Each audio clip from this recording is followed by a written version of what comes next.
ትላንትና ቴዎጥሮን ቤተክርስቲያን ተምረናል። ያልመጣችሁ ቢሮ ላይ ተጽፎ ነው ያለው። በኋላ ከሰዓት መጣችሁ መጻፍ ትችላላችሁ። በዚች ቤተክርስቲያን ላይ ትልቅ ሰርዴስ ቤተክርስቲያን ቴዎጥሮን ስላለፍነው ወደ ኋላ ከየቱ ጊዜ ስለሚጠፋ በሰፊ ጊዜ ክላሳ ልንመጣ እንችላለን። ጌታ ለዘላለም ይባረክ።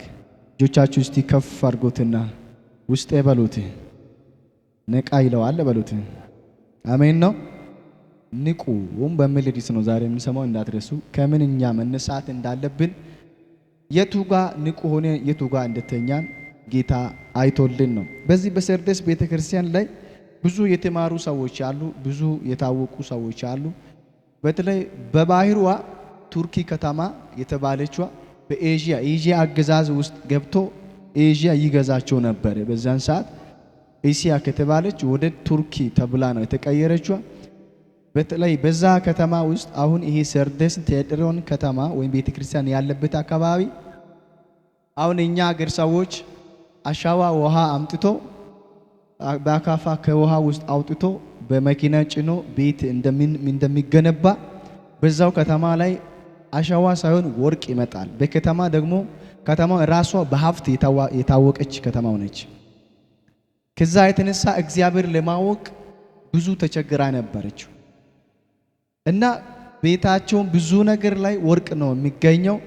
ምንም እነርሱ የሚቸገሩት ነገር ስላልነበራችሁ እግዚአብሔር የማወቅ የተከፈተ ወይም ስሜት አልነበራችሁ።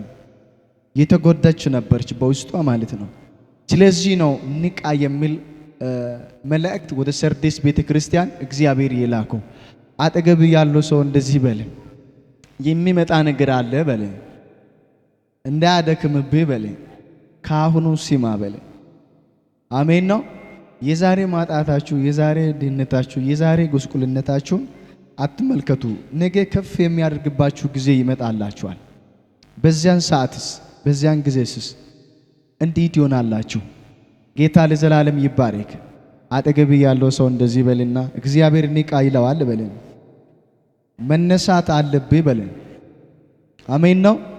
እስቲ እጅን ከፍ አድርግና እንደዚህ በሉት፣ ሊነሳ እንጂ በሉት። ክብር ለእግዚአብሔር ይሁን። አሁንም እኔ ገና ጌታ ምስክር ሳልዋሽ ልንገራችሁ፣ ገና ቃል ሊሰብክ ሲጀምር የሚያንቀላፍ ሰው ያየው ነኝ።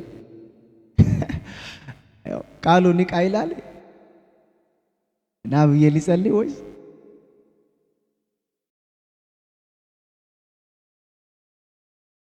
ጌታ ለዘላለም ይባረክ። አሁን እኔ ገና 1 ደቂቃ ይሆናል ቃሉ ከጀመሩ። አያችሁት? አሁን መልእክት ልክ እየተፈጸመልኝ ነው። ጌታ ይመስገን። አጨብጭቡ እንኳን ለእግዚአብሔር ክብር። አኔ አንኮቴስኮ ዳጋማ ሻያ ዱቲች ክብር ለእግዚአብሔር ይሁን። አሜን ነው። እንዲህ በላ አጠገብ ያለው ሰው መንቃት አለብህ በለም። ንቃ ስላቸው እንቅልፍ እንዳይመስልባቸው በውስጣችሁ እንደተኛችሁ አንደኛ እንደዚህ ብላችሁ ጻፉ። የማይተኛ ማንነት ብላችሁ ጻፉ። ሁሉ ጊዜ የማይተኛ ማንነት ማለት ነው። ንቃ ወይም ነቅቶ ያለው ሰው ማለት ሁሉ ጊዜ ምን የማይሆን ማንነት፣ የማይተኛ ማንነት ማለት ነው። ክብር ለእግዚአብሔር ይሁን። ከየት እንዴት ትነሳለህ? ከምን ትነቀዋለህ? አሁን በዚች ቤተ ክርስቲያን ላይ በስሙ ዝነኛ ሆኖ በስራው ደግሞ ነውረኝነት እንዳለው መጽሐፍ ቅዱስ ይናገራል። አሁን ያልነቃ ሰው ሁሉ ጊዜ በውስጡ መንፈስ ቅዱስን አስተኝቶ በአካል ብቻ እንደሚመላለስ ማለት ነው። ዝናው ተሸክሞ መንፈሱን ቅዱስን ገድሎ ማለት ነው። መንፈስ ቅዱስ የሚገድል ማንነት ነው። እቺ ቤተ ክርስቲያን በስሙ ዝነኛ ነች፣ በስራ ግን ነውረኛ ነች። በእንቅልፍ ያለው ሰው ሁሉ ጊዜ ለመንፈስ ያልነቃ ሰው በስሙ ብቻ ነው አማኝነቱ፣ በስሙ ብቻ ነው ጴንጤነቱ፣ በስሙ ብቻ ነው በቃ ያለው ማንነቱ ሁሉ ጊዜ ከረባት አስሮ ምን ሆኖ ስለሚመላለስ ያልተኛ ሰው ነው የሚመስለው። ስሙ ዝነኛ ነው፣ ስራው ግን ነውረኛ ነው። ስሙ ዝነኛ ሆኖ ብዙዎች አለን እኛ። ስሙ ዝነኛ በቃ በጣም ዝነኛ ነው የምንመስለው፣ ስራው ግን ነውረኛ። አጠገብህ ያለው ሰው ስትነሳ ሁሉም ታያለ በለን። አንድ ሰው ራሱ ህይወት ማየት ሲጀምር ከተኛበት አካባቢ ሲነቃቃ ራሱን መመለከት ሲጀምር እንዳልተኛ ያያል። ብዙዎች አላችሁ ይላችኋል ዛሬ ጌታ መንፈስ መጽሐፍ ቅዱስ ኤፌሶን 5ኛው ምዕራፍ ቁጥር 14 ሄዳችሁ ስታነቡት እንደዚህ ነው የምለው፣ እናንተ የምትተኙት ንቁ፣ ክርስቶስ ያብራላችኋል ይላል። የምትተኙት አሁን ተኝታችሁ እንደሆነ ነው። እናንተ ሁሉ ጊዜ እንደዚህ በቃ ባልተነካ ማንነት ለሁሉ ጊዜ ትንቢት ስለምንነገራቸው በቃ ትንቢት ተነግሮልኛል፣ ሃሌሉያ ምን ሆኔ በቃ ቀይረ ለብሰ በቃ ዝንጥ ትላለህ። ዘንድሮ ስለተባልከው በቃ ዝንጥ ብለህ በልብስ ብቻ የስሙ ነው። በደንብ ስሙ ዝነኛ ማለት እኛ ትንቢቱ ራሱ ስሙ ብቻ ዝነኛ አድርጎልናል። ውስጣችን በቃል ሲመረመር ብዙ ሰው ነውረኛ ነው። ብዙ ሰው ወዳቂ ነው። ብዙ ሰው በእግዚአብሔር ፊት እንዳልቆመ ነው የምታየው። እናገለግላለን፣ እንዘምራለን ለስሙ ማለት ነው። ስሙ እኛ የተጠራን ስም አለ አይደለ? መቼም እኔን ሰው ገበሬ ነው አይለኝም አይደለ? ገበሬ አስተዳደር ይለኛል፣ አገልጋይ ነው የሚለኝ። አገልጋይ የተባለው ስሜ ነው። ግን ስራዬስ ስራ ሌላ ነገር ከሰራሁት በሰራሁበት አካባቢ ሌላ ስም አለኝ፣ እዚህ አካባቢ ሌላ ስም አለኝ። እኔ አምናለሁ ከዚህ ቃል በኋላ ህይወታችሁ መመሰከር ይጀምራል። በል አሜን በል። ሃሌሉያ ክብር ለእግዚአብሔር ይሁን። መጽሐፍ ቅዱስ ያዛችሁት ከኔ ጋር ስፍራውን በጌታ በኢየሱስ ስም አነባለሁ። በሰርደስ ወዳለው ወደ ቤተ ክርስቲያን መልአክ እንዲህ ብለህ ጻፍ፣ ሰባቱ የእግዚአብሔር መናፍስትና ሰባቱ ከዋክብት ያሉት እንዲህ ይላል፣ ስራዬን አውቃለሁ፣ ሕያው እንደሆነ መሆንን ስም አለ፣ ሞቶም መሃል። እንደገና አነብላችኋለሁ። እዚህ ጋር ምን ብዬ ነበር? አንደኛ እንደዚህ ብላችሁ ጻፉ። መጻፍ ያለባችሁ በስሜ ዝነኛ በስራ ግን ነውረኛ ብላችሁ ጻፉ።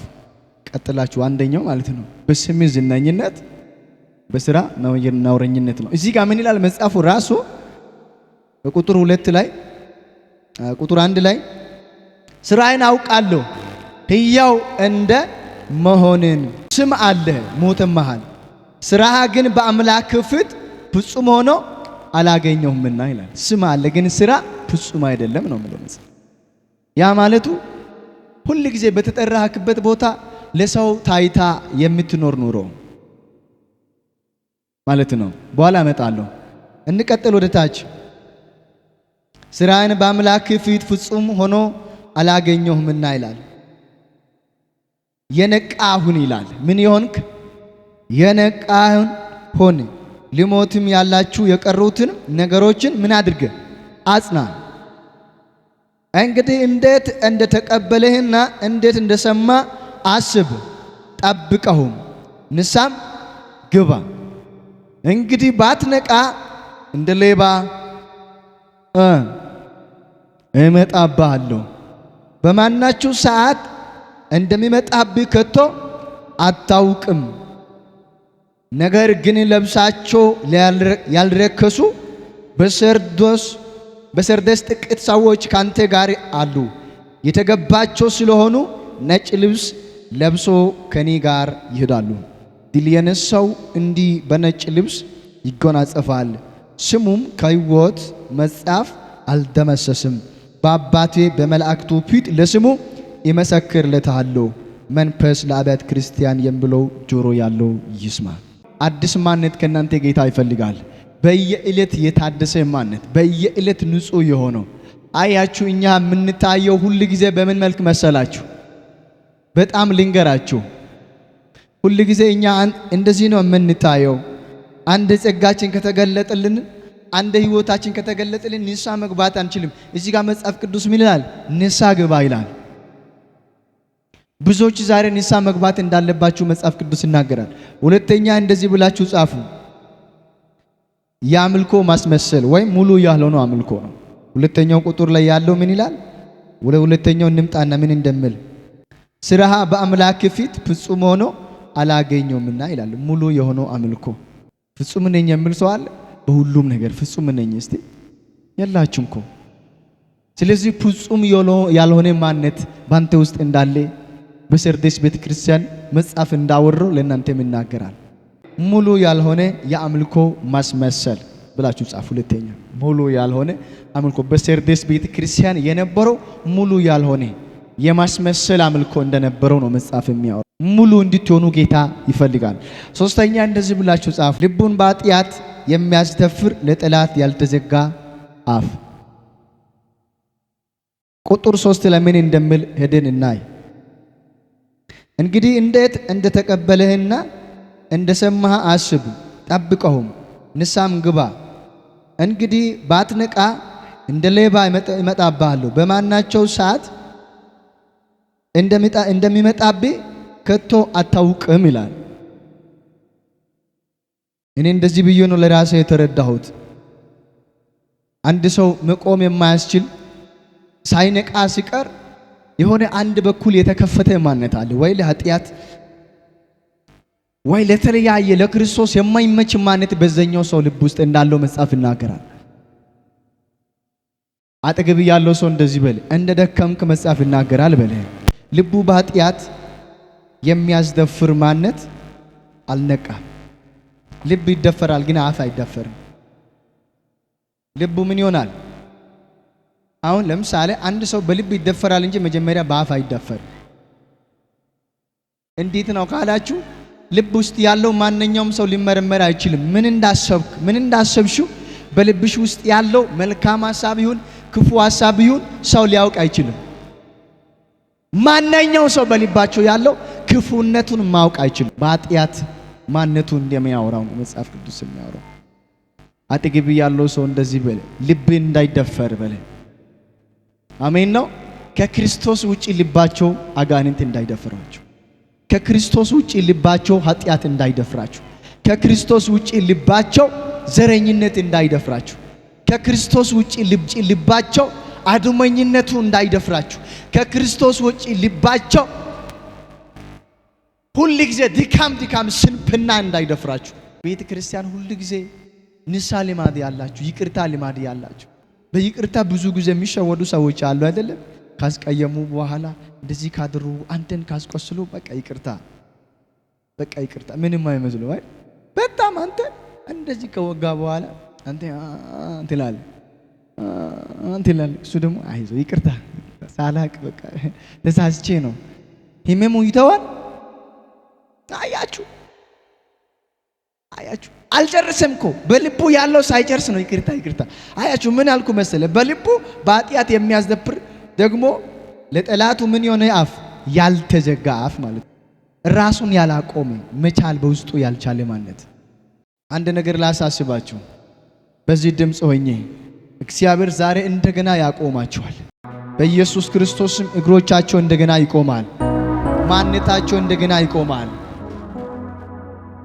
ስለዚህ ጌታ እግዚአብሔር እንደገና እንድትቆሙ ይፈልጋቸዋል። አራተኛ ደግሞ ለሚጠሩ ሁሉ እሺ የማይሉ የተመረጡ ልቦች ቁጥር 4 ላይ ሄደን እናገኛለን። ነገር ግን ልብሳቸው ምን ያላደረጉ ያላረከሱ። እሺ በሰርደስ ምን ያክል ሰዎች? ጥቂት ሰዎች ካንተ ጋር አሉ ይላል። ልባቸው ያልረከሱ ማለት ቅድም እኔ ልባቸው የተደፈሩ ሰዎች ብያቸዋለሁ። አሁን እነኚህ ሰዎች ደግሞ ልባቸው ምን ያኑ? ያልተደፈሩ ሰዎች፣ በቅድስና የሚመላለሱ ሰዎች ካንተ ጋር ጥቂቶች አሉ። ምን ታደርጋለህ? አንብቡ።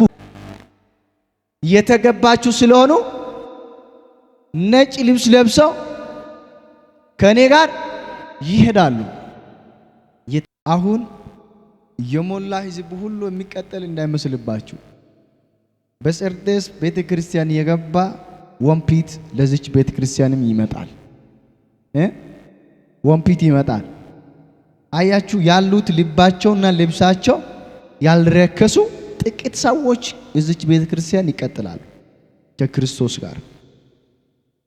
ሌላው ውጣ ሳይል ይወጣል።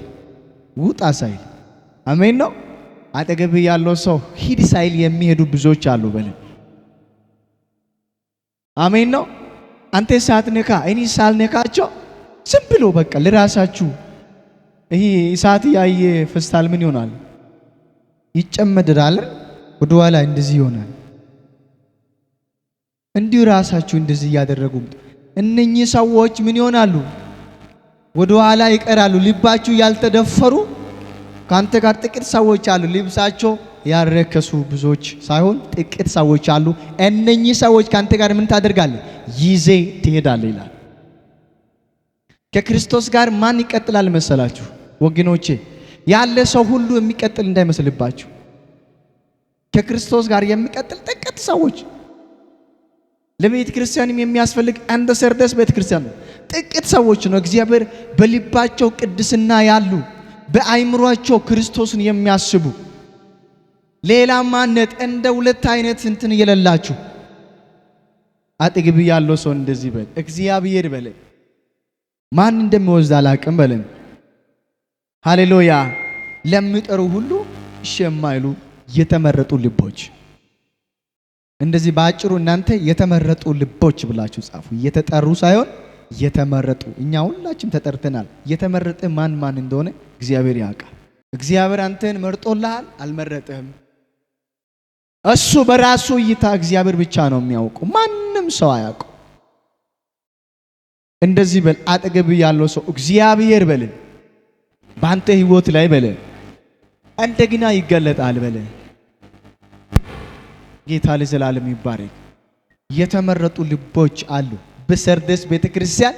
ልባቸው የተደፈሩ ብቻ አይደሉም፣ የተመረጡ ሰው አባናሻ ለባለባናስ የተመረጡ ልቦች አሉ። ለክርስቶስ የተመረጡ ልቦች አሉ። ለወንጌል የተመረጡ ልቦች አሉ። ለቤተ ክርስቲያን የተመረጡ ልቦች አሉ። ለትውልድ የተመረጡ የተቀደሱ ልቦች አሉ። ለአይሳብ የተመረጡ የተቀደሱ ልቦች አሉ። ልብሳቸው ያላረከሱ፣ አይምሯችሁ ያላረከሱ፣ አሳባችሁ ያላረከሱ፣ አፋችሁን ያላረከሱ፣ ክርስቶስን እየመሰሉ በድህነት የሚቀጠሉ። እኔ መጀመሪያ ነግሬያቸው ነበር። በሰርዴስ ከተማና በቱርኪ አካባቢ ኤዥያ ከመግዛቱ በፊት ወርቅ እንዳሻዋ ለራሳችሁ በአካፋ ለቤት ይጠቀሙ ነበር። ምንም አይነት ችግር አላዩም እነኚህ ሰዎች ማለት ነው። በዚህ በሰርዴስ ከተማ ቤተክርስቲያን ውስጥ ያሉ ሰዎች አንድ ሐሳብ መጣልኝ። ከዚህ ሰዓት ጀምራችሁ እንደገና ትቆማላችሁ፣ እንደገና ትመረጣላችሁ። የተመረጡ ልቦች እግዚአብሔር ካሁን በኋላ ለቤተ ክርስቲያን ያኖራል። ሰርዴስ ማለት የራሱ የስሙ ትርጉም መነጻት ወይም ነፃ ማውጣት ወይም የሚያመልጥ ልብ ማለት ነው። በሌላ አተረጓጎም ሰርዴስ ማለት ያመለጠ ልብ ወይም ያነጸ ማንነት።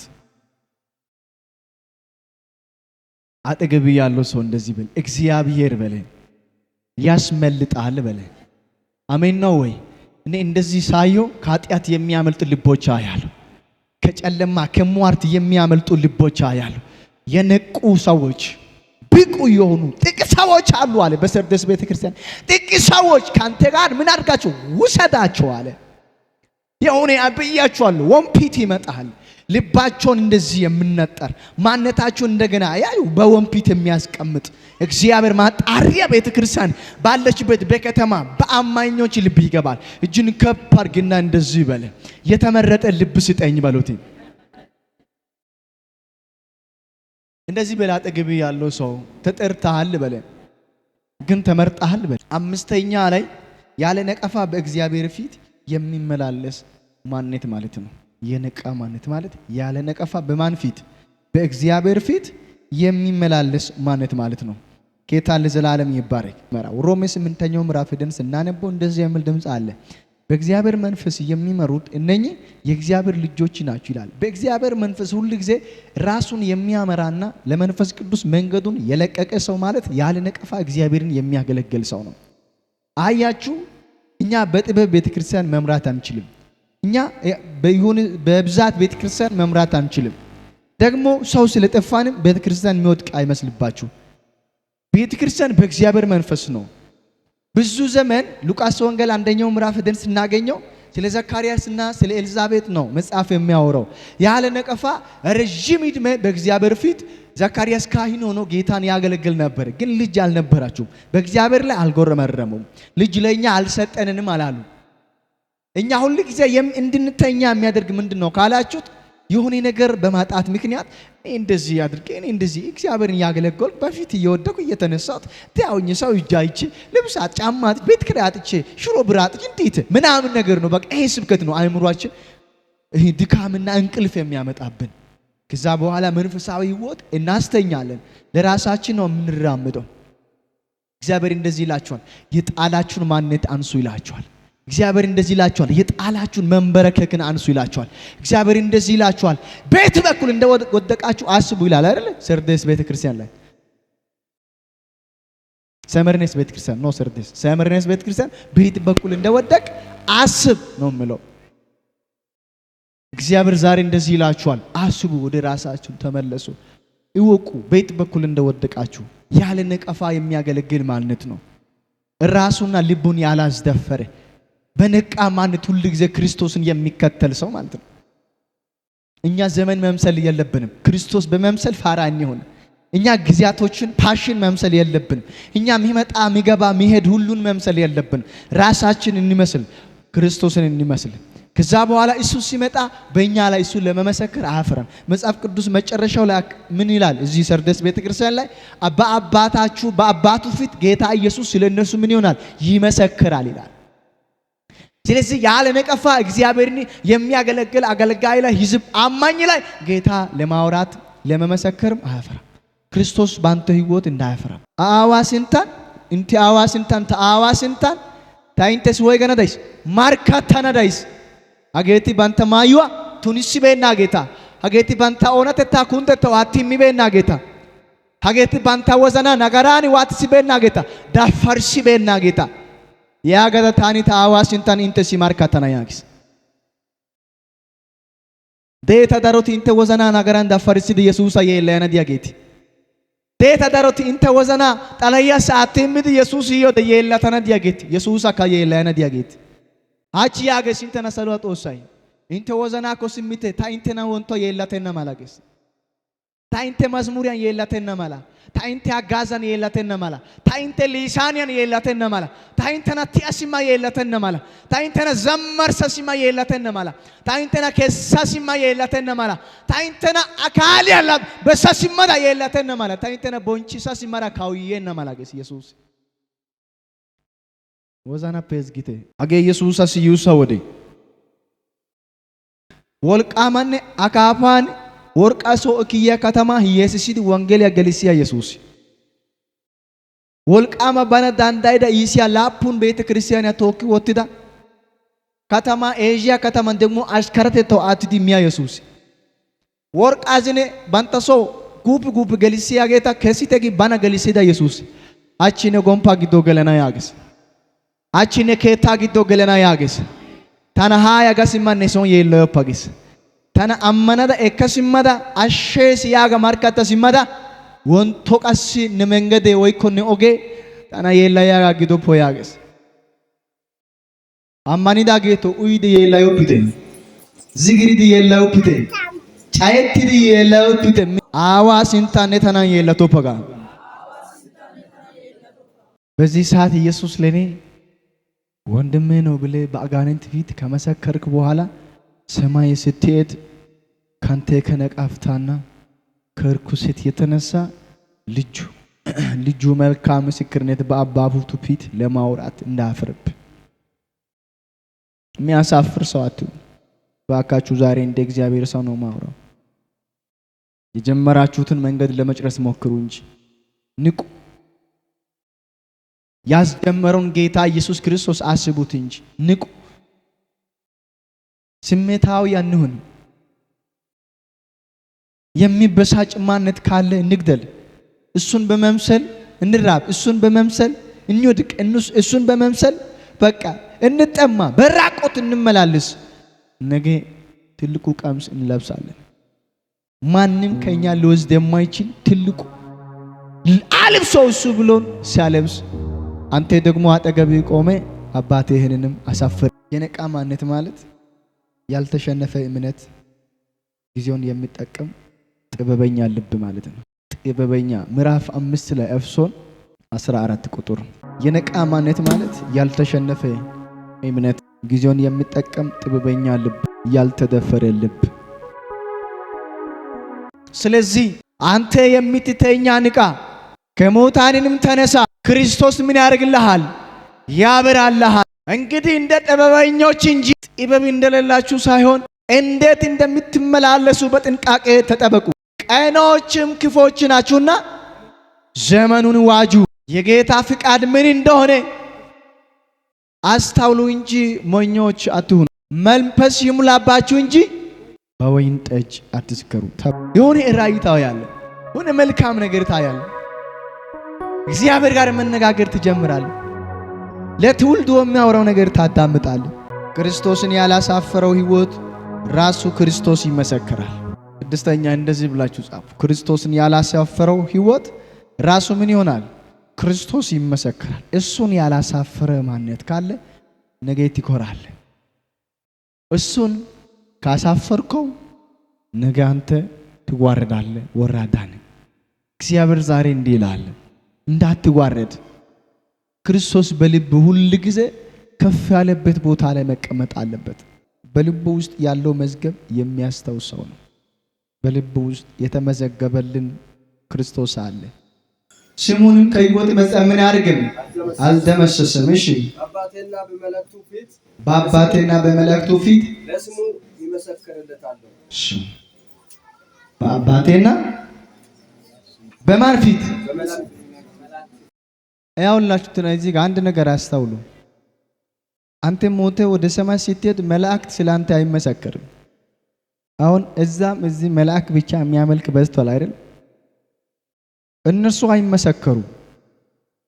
ምክንያቱም እንዳይመሰከሩ የሚያደርግ አንድ ምክንያት አለ። በእነርሱ በኩል አንድ ጸሎት ወደ እግዚአብሔር መድረስ ስለማይችል ከኔ በቀር ወደ አብ የሚመጣ ማንም የለም። ኢየሱስ ክርስቶስ ዮሐንስ ወንጌል 14ኛው ምዕራፍ ደምድሞ ነው ያለፈው። የተኛው መልአክ ላንተ በእግዚአብሔር ፊት ቆሞ የሚመሰክር የለም። ማንኛው መልአክ የሚበርም የሚመላለስም የሚራመድ ማንኛው መላእክቶች በእግዚአብሔር ፊት ላንተ ሊመሰከር ያለው አንድ መልአክ የለም ከኢየሱስ ውጭ። ልጁ ኢየሱስ ነው በዛን ሰዓት በአብ ፊት ላንተ የሚመሰከረው። ስሙን ከሕይወት መዝገብ ምን አደርግም? አልደመሰስም። ሃሌሉያ። ስሙ ከምን ከሕይወት መዝገብ አልየው መድመሰስም የሚችል መጥረግ ድሌት ማድረግ የሚችል ኢየሱስ ነው። መጻፍ የሚችል ኢየሱስ ነው። መመሰከር የሚችልም ኢየሱስ ነው። መሻር የሚችልም ኢየሱስ ነው። ምን አገባቸው በዛን ሰዓት መላእክቶቹ? አጠገብ ያለው ሰው እንደዚህ በለ፣ ኢየሱስ በለ። ዛሬ ቢሆንም ነገ ቢሆንም ላንተ ጠበቃ ነው። እሱን ኢማን በለው። በአባቴና በመላእክቱ ፊት ለስሙ ይመሰክራል። መንፈስ ለአብያተ ክርስቲያን የሚለውን ጆሮ ያለው ይስማ። መጀመሪያ ሰርዴስ ማለት ቅሬታ ወይ መንጻት ወይ በሌላ አገላለጽ ያመለጠ ማለት ነው። ክብር ለእግዚአብሔር ይሁን። ያውላችሁትና ይህን ጻፈው ዮሐንስ ራሱ ሐዋርያ ዮሐንስ ሲሆን የጻፈው በጌታ ስላለው እምነት ለፈጠሞ ደሴት በግዞት ቤት በነበረበት ጊዜ ላይ ይህ መጽሐፍ እንደጻፈው ይናገራል። ጌታ ለዘላለም ይባረክ። የተጻፈበት ዘመን ምናልባት እየተባለ 96 ዓመት ምህረት ገዳማ አካባቢ ይሆናል በማለታቸው አንዳንድ ጻፊዎች የሚናገሩት ነገር ይላል አለ። ለማን ተጻፈ ለምለው በእስያ ላለችዋ ለሰባቱ አብያተ ክርስቲያን ነው። ለኤፌሶን አንደኛ የተጻፈው ደብዳቤ መልካም ታሪክ ሲኖራት ፍቅሯን አጥታ እንደነበረች ነው ለኤፌሶን ቤተክርስቲያን የተጻፈው ማለት ነው። መልካም ታሪክ ያላት ግን ምን የላትም ፍቅር እንዳልነበራት ምዕራፍ 2 ቁጥር 1 እስከ 7 ስታነቡ ታገኛላችሁ። ሁለተኛ ቤተክርስቲያን ሰመርኔስ ቤተክርስቲያን ነው። በሰይጣን ልዩ ፈተና ውስጥ ስትሆን ታማኝ ለሆኑት ሽልማት እንደሚሰጣቸው ቃል ኪዳን ተሰጥቶታል። ለዘች ቤተክርስቲያን ማለት ነው። ምዕራፍ ሄዳችሁ ሁለተኛው ምዕራፍ ቁጥር 8 እስከ 11 ስታነቡት ታገኛላችሁ። ሰመርኔስ ቤተክርስቲያን በሰይጣን ልዩ ፈተና ውስጥ ነበረች፣ ግን ፈተናውን አሸንፋለች። ታማኝ ለሆኑት ሽልማት እንደሚሰጣቸው ለሷ የተሰጠ ሽልማትና ቃል ኪዳን እንደተሰጣት ይናገራል። ሶስተኛ የምናገኘው ፐርጋሞን ቤተክርስቲያን ነው። ለፐርጋሞን ቤተክርስቲያን ይቺ ቤተክርስቲያን በሰይጣን ልዩ ፈተና ውስጥ ስትሆን በሐሰት ትምህርት ተሳስቶ የጥፋት ለንሳ ብዙዎችን እየጠራችና ለራሷ ንሳ እየገባች ከእግዚአብሔር ጋር የምትታረቅ ቤተክርስቲያን እንደነበረች ሁለተኛው ምዕራፍ ቁጥር 12 ሄዳችሁ ስታገኙ ይናገራቸዋል። ደግሞ አራተኛው የምናገኘው ቲያጥሮን ቤተክርስቲያኒቱ ስነ ምግባር ጉድለት ሲኖር እንዳይቃለሉ ደግሞ ወደፊት አንዳንድ ስህተቶችና በክርስቶስ ያለው ሕይወት እንዲወርሱ አንዳንድ ከስህተቶች ወጡ የሕይወት አክሊል እንዲወርሱና ከክርስቶስ ጋር በዙፋን እንዲቀመጡ ለነርሱ የተሰጠ ምክርና በእግዚአብሔር ዘንድ ያለው ትልቅ ድምጾች ነው የተወራው። ሁለተኛው ምዕራፍ ቁጥር 18 ከቁጥር እስከ 29 ሄዳችሁ ስታነቡ ታገኛላችሁ። አምስተኛ የምናገኘው ሰርዴስ ቤተክርስቲያን ነው። የመቶች ቤተክርስቲያን ነበረች። ስለዚህ እንድትነቃ ትመክራለች። አሁን እኛ እየተማርን ያለነው ቤተክርስቲያን ማለት ነው የሞተች ቤተክርስቲያን ወይም ልብሳቸው በጣም የረከሱ ከክርስቶስ ጋር ለመኖር በጣም የተቸገረች ቤተክርስቲያን እንደሆነች ነው የምናገኘው። ስድስተኛ ፊላዴልፊያ ስለ ታማኝነቷ ስትመሰገን ለሚመጣው መከራ ደግሞ ልዩ ጥበቃ እንደማድረግላት ተስፋ ቃል ተሰጥቶታል። ለዚች ቤተክርስቲያን ማለት ነው ተስፋ ተሰጥቶታልና ሶስተኛው ምዕራፍ ሄዳችሁ ሰባተኛው ቁጥር ላይ እስከ 13 ሄዳችሁ ስታገኙ ታገኛላችሁ። መጨረሻኛው ቤተክርስቲያን ሎዶቅያ ቤተክርስቲያን ነበረች። ሎዶቅያ ቤተክርስቲያን ስላላቸው ለዘበኝነት የተወገዘች ወይም ሲሆን አሁንም ንስሐ መግባት እንደምትችል እድል የተሰጠላት ቤተክርስቲያን ነች። ሶስተኛው ምዕራፍ ቁጥር 14 እስከ 22ኛው ቁጥር ሄዳችሁ ስታነቡ ታገኛላችሁ። አጠገብ ያለው ሰው እንደዚህ ይበል፣ ንቃ በለ።